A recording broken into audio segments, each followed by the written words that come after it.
Welcome to the 18th question of our data engineering interview questions playlist, which is how do you monitor and optimize the performance of your Azure storage account? We can do that. We can use Azure Monitor. So basically, whenever you create any storage account, there is an option which is monitoring.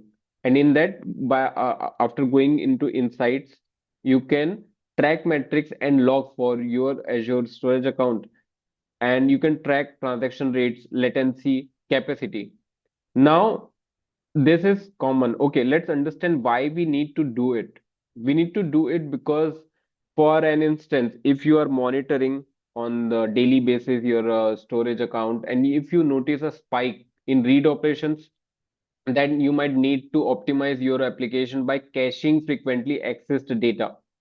What you can do is you can create the data in your memory, right? And we can then adjust our storage access patterns. In this way, we will be able to optimize by simply looking at the monitor. And why it is important? Because Azure is, or any other cloud platform, is pay as you go. You will have to pay for everything. If you are just using your storage account more, you will need to pay more. And when money is involved, these companies are a lot interested, believe me.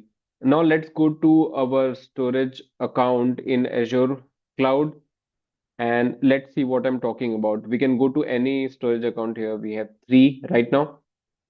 Okay, after simply going inside of it, if you see, we are in overview right now. We can simply go from monitoring here, or we can, okay.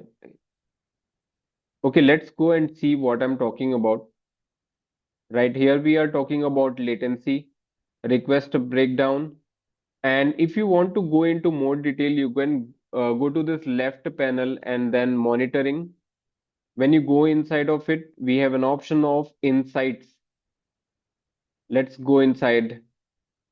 Here you can see the overview, availability, 100%, transaction, and okay, these two things are not important for us right now. We can go to failures, how many times the any transaction failed.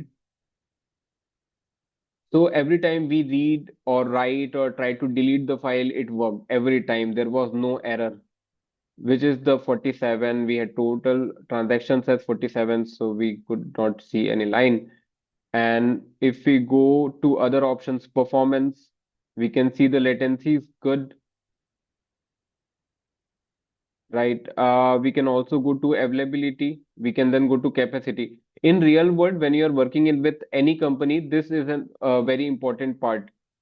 And that's it for this question. Let's move to another question.